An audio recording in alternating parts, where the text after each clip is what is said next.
মহিলা হচ্ছে একটি সুন্দরী তরুণী তন্নি ষোলকলায় পরিপূর্ণ।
কোনো লাভ নাই। আল্লাহ রাব্বুল আলামিন বলেন, আপনাদের শীত লাগতেছে নাকি বেশি? তারা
আহারে কোনো লাভ নাই, কবরটা খালি পড়ে থাকবে। প্রিয় ভাই সব, দারুণ শীত পড়েছে, মানুষ মরে যাচ্ছে, অনেক মানুষ এবার মারা গেছে শীতে। আল্লাহর কাছে আমরা বলবো, আল্লাহ তুমি দয়া করে শীত যেটুক না হলে হয় না, তুমি সেইটুক দাও, শান্তি হিসাবে দাও, রহমত হিসেবে দাও, জহমত হিসেবে আমাদেরকে তুমি দিও না। বলি আমি। প্রিয় ভাই সব,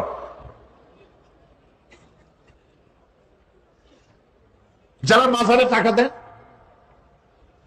চাদর চড়া, মৃত্যু মানুষের কবরের উপরে যারা মশারি টানান, তাদের বিবেকের কাছে আপিল করি, যিনি মারা গেছেন আল্লাহর ওলি, তার সম্পর্কে আপনার ধারণা এত খারাপ কেন?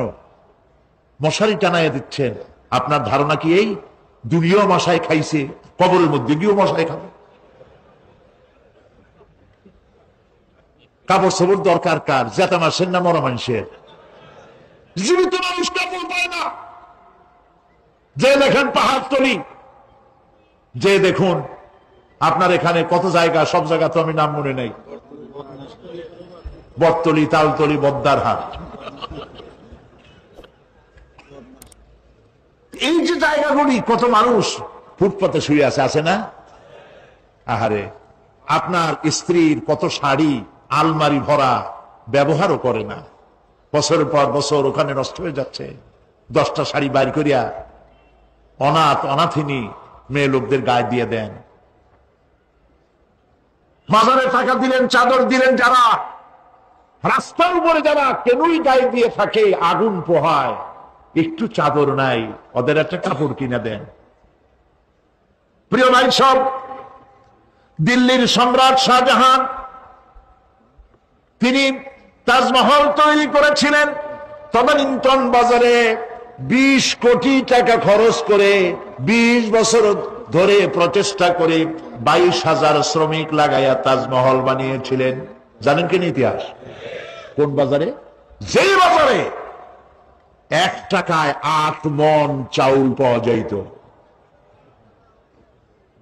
বুঝছেন কথা? সেই বাজারে 20 কোটি টাকা খরচ করেছেন, 22,000 শ্রমিক লাগিয়েছেন, 20 বছর সময় লেগেছে তাজমহল করতে। এবার একটা নির্মম বাস্তব কথা শুনুন।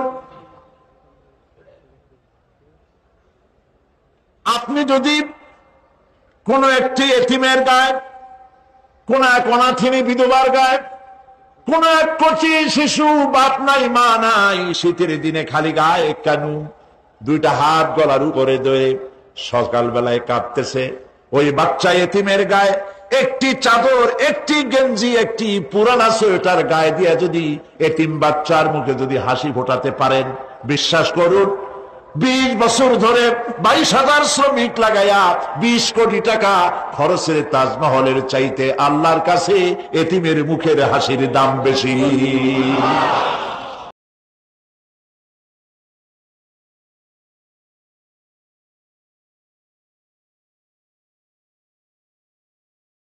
আখিরাতে আমাদের সকলকে উঠতে হবে, সেখান থেকে কেউ আমরা কি বাঁচতে পারবো না, উঠতে হবে সবাইকে। অনেক লম্বা আলোচনা করব না, এখন শেষ করে দেই, বাকি কথা কালকে বলবো ইনশাআল্লাহ। বলেন ইনশাআল্লাহ। তবে আরো 2টা আয়াত আছে, না শুনলে, আরে ভাই কত জায়গায় ওয়াজ মাহফিল হয় সারা রাত, হয় না? সারা রাত ফজরের সময় গরুর গোশত খায়, জম্মের খাওয়া, সারাদিন পেট খারাপ, কি শুনলো আর কি কইলো আল্লাহ জানে। পরে লোকেরা জিজ্ঞেস করে, ভাই গত রাত্রে যে তোমার টের পাইনি, তুমি কোথায় গেছিলা? কয় বাবা গেছিলাম ওয়াজ শুনতে। কি ওয়াজ? কয় শেষ কথা বলে শেষ করা যাবে না। হাই রে ওয়াজ, কি ওয়াজ? কয় অনেক বিষয়। কয় ভাই আমি তো যাই নাই, 2-1টা বিষয় আমার শোনাও না। কয় আল্লাহর কসম সারা রাত এমন শোনা শুনছি যার একটা কথাও আমার মনে নেই। দাম আছে এগুলা? দাম নাই। কিসসা কাহিনী হাবি যাবি, যার পেছনে কোরআন নাই, দলিল নাই, আছে শুধু হিংসা আর হিংসা। অমুকের তাফসীর খারাপ, অমুকের অমুক খারাপ, তমুক খারাপ, এই চিৎকার দিয়া বাজার গরম করতে পারবেন না। কারণ মানুষের আপনাদেরকে চিনে ফেলেছে, আপনারা ফাসাদ সৃষ্টি করতে চান। আপনারা মানুষের মধ্যে বিভেদ সৃষ্টি করতে চান, এই জন্য লাখ টাকা খরচ করে মানুষ পাবেন না। মানুষ আসবে কোরআনের মহব্বতে, কোরআনের কথা শুনতে। সুবহানাল্লাহ। প্রিয় ভাই সব,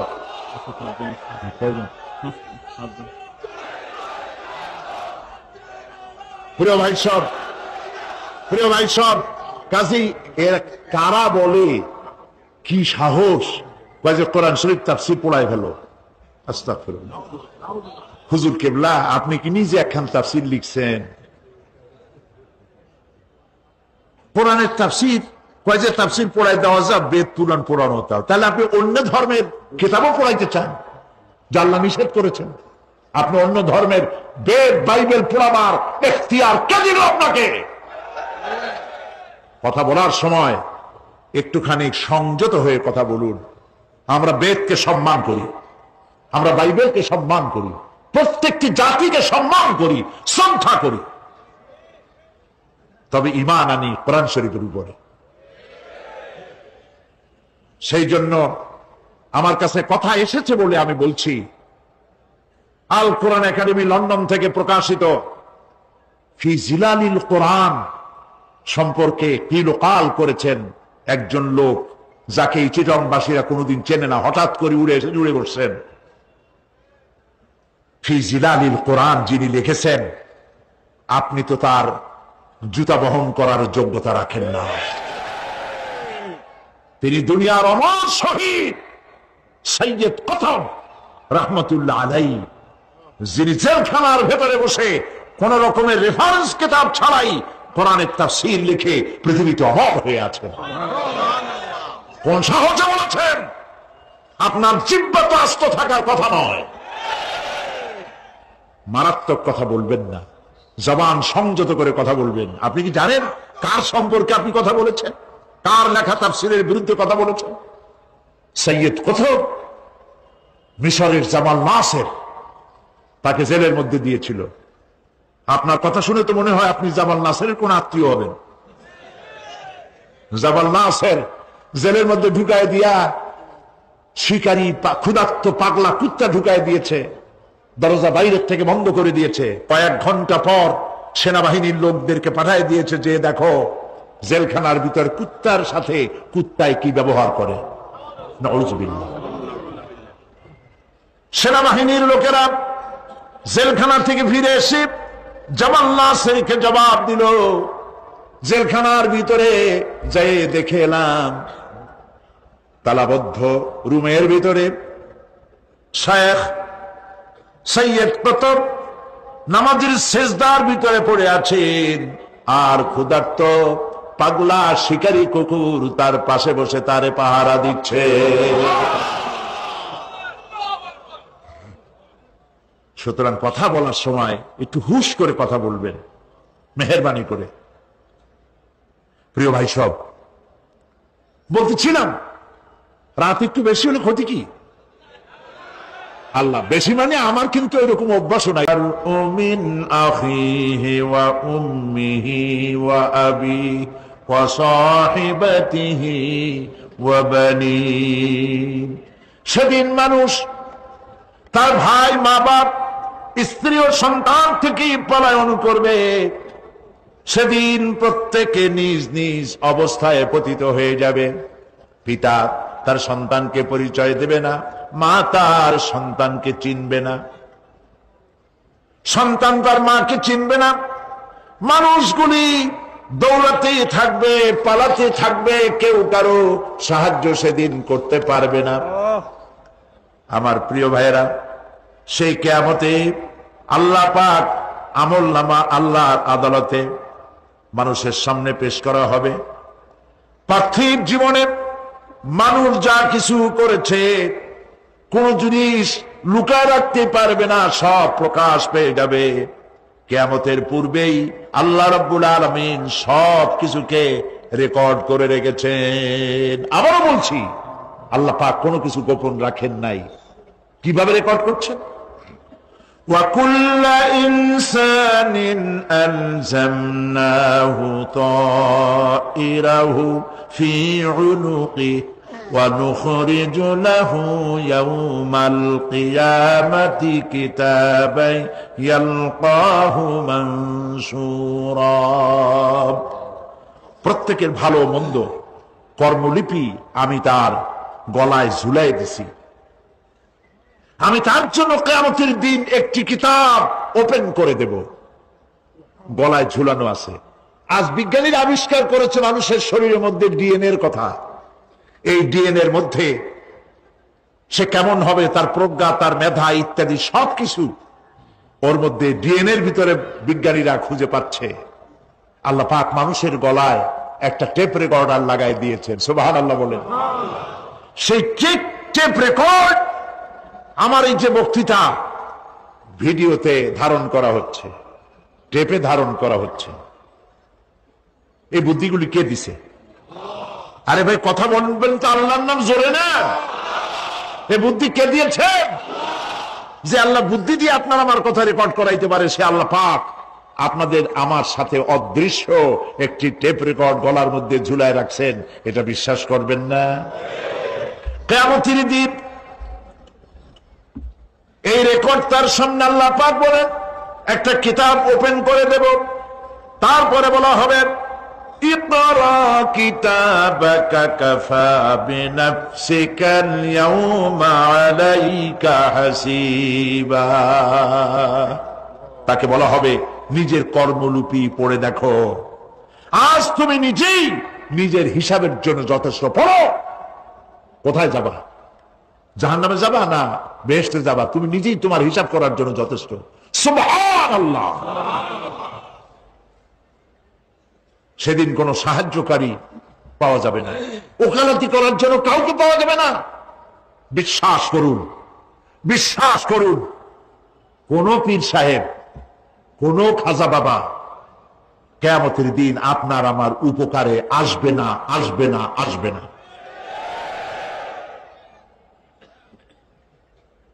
আমল ভালো হবে, আল্লাহ ক্ষমা করবেন।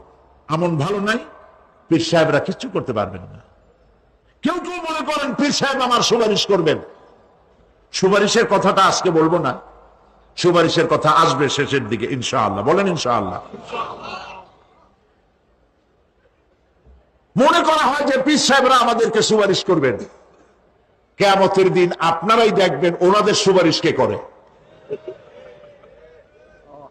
যাদেরকে বলা হয় ওলিউল্লাহ, তারা আল্লাহর দৃষ্টিতে আদমউল্লাহ কিনা আপনার আমার জানা নাই।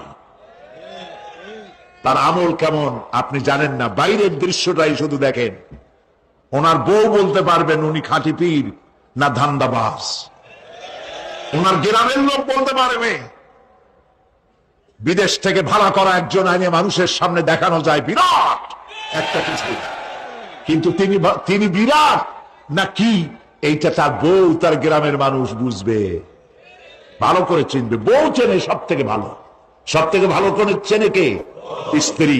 তারপরে চেনে ড্রাইভার, তার সাথে যে রাত দিন যে ড্রাইভার থাকে, তার সাথে যে খাদেম থাকে।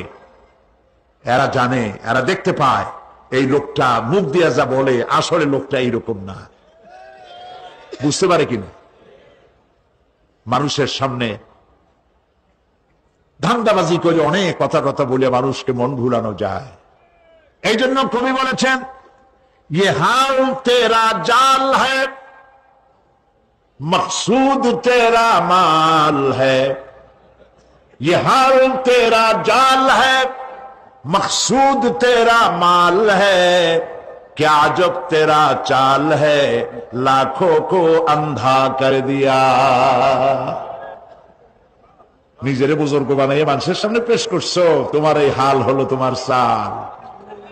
মানুষের পয়সা পকেটে ভরার জন্য এই কাম করতেছ, কেউ টের পায় না। আল্লাহ পাক ঠিকই টের পাচ্ছেন, ঠিক কিনা বলেন? আল্লাহ পাক ঠিকই টের পাচ্ছেন। বিশ্বাস করুন, কোন পীর সাহেব, কোন খাজা বাবা কিয়ামতের দিন মানুষের কোন উপকারে আসবে না। আল্লাহু আকবার। উপকার হবে কেবলমাত্র নেক আমল। ইয়া আইয়ুহাল্লাযীনা আমানু ওয়াবতাগু ইলাইহিল ওয়াসিলা। কিছু কিছু জাহিল লোকেরা এর তাফসীর করেছে পীর ধরো। যার পীর নাই তার পীর শয়তান। নাউযুবিল্লাহ। যদি এইটা সত্য হবে তাহলে ইমাম আবু হানিফার পীরকে, ইমাম শাফিঈর পীরকে, ইমাম আহমদ বিন হাম্বলের পীরকে, যারা এই কথা বলে তারা শয়তানের ওয়াসওয়াসায় নিমজ্জিত। ওয়াবতাগু ইলাইহিল ওয়াসিলা, এর তাফসীর হচ্ছে আয় আমলে সালেহ, নেক কাজের ওসিলা ধরো। কি কাজের ওসিলা ধরো? নেক কাজের ওসিলা ধরো। কারণ কিয়ামতের দিন আল্লাহ পাক আরো পরিষ্কার করে বলছেন, লান তানফাকুম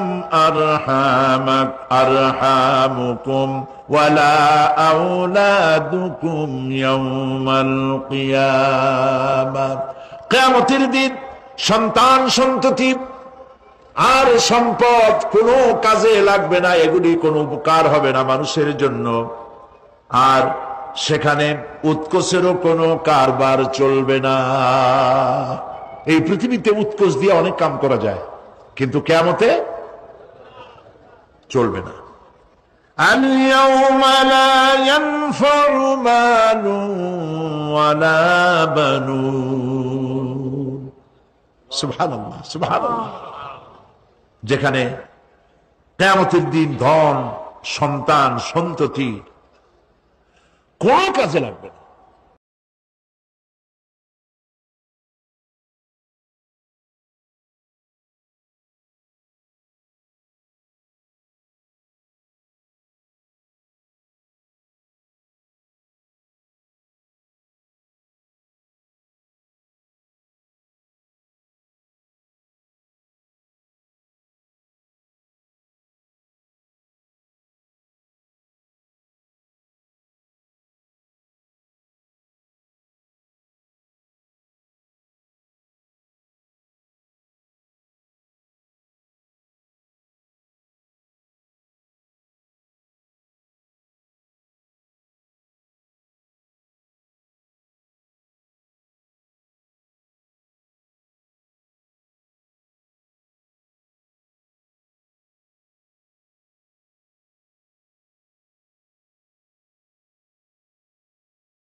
নসিহতের মান কি দেখুন। সবটা তো এখন বলবো না, একটা বলি, ওই সময় তো বলছি।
কৌশল।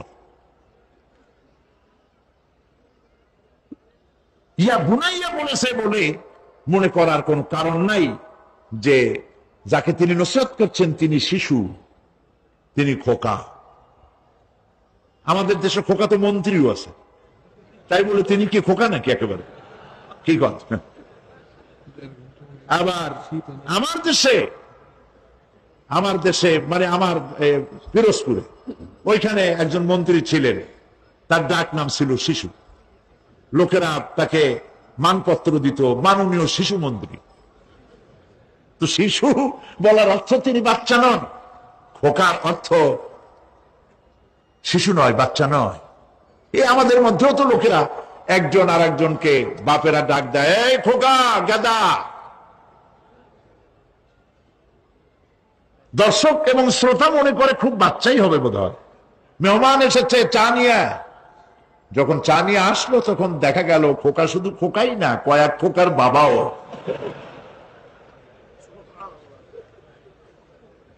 হযরত লোকমান যে নসিহত তার ছেলেকে করেছেন, বোঝার কোনো কারণ নাই যে তিনি ছোট। ছোট হলে এত বড় নসিহত বাচ্চাকে করা যায় না। তিনি যে নসিহত করেছেন তার লোড অনেক বেশি। কি নসিহত? হযরত লোকমান নসিহত করছেন, ইয়া বুনাইয়া ইন্নাহা ইন তাকু মিসকালা হাববাতিন মিন খারদালিন। ও আমার কলিজার টুকরা সন্তান, কোন জিনিস রেণুকার মতো, সরিষার দানার চাইতেও অনেক ছোট, ছোটর চাইতেও ছোট, পরমাণুর মতো ছোট্ট একটি জিনিস যদি ফাতাকুন ফি সাখরাতিন, যদি তা কোন প্রস্তর খণ্ডের মধ্যে যদি আত্মগোপন করে থাকে, কোন মরুভূমির মধ্যে যদি হারিয়ে যায়, আও ফিস সামাওয়াতি, অথবা অন্তরিক্ষে কোন গ্রহ অভ্যন্তরে যদি লুকিয়ে যায়, অথবা সেটা যদি আও ফিল আরদি, অথবা জমিনের কোন পরতে যদি লুক্কায়িত থাকে, ইয়াতি বিহাল্লাহ, আল্লাহ রাব্বুল আলামিন একটি সরিষার 1000 ভাগের 1 ভাগ, একটি কণাও যদি হারায় যায় অন্তরিক্ষে, মহাশূন্যে, সমুদ্রের তলদেশে, মাটির কোন পরতে, আল্লাহ পাক অবশ্যই কিয়ামতে তা উপস্থিত করবেন। আল্লাহু আকবার। ইন্নাল্লাহা লতীফুন খাবীর, তিনি সূক্ষ্মদর্শী। সুবহানাল্লাহ।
আপনি যাবেন ট্রেনে করে ঢাকা, পাহাড়তলী রেল স্টেশন, এখনো আছে না পাহাড়তলীতে?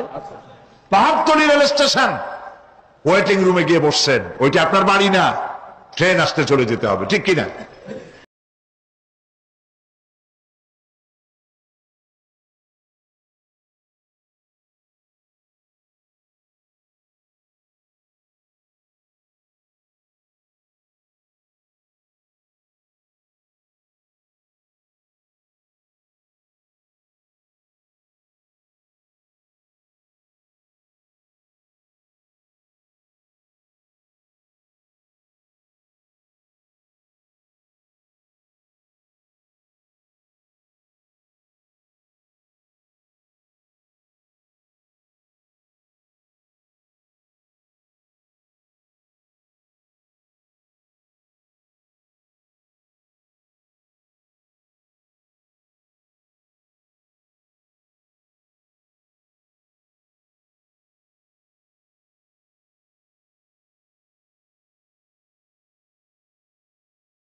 প্রিয় ভাই, সব থেকে বেশি মূল্য দিতে হবে দুনিয়ার না আখিরাতে।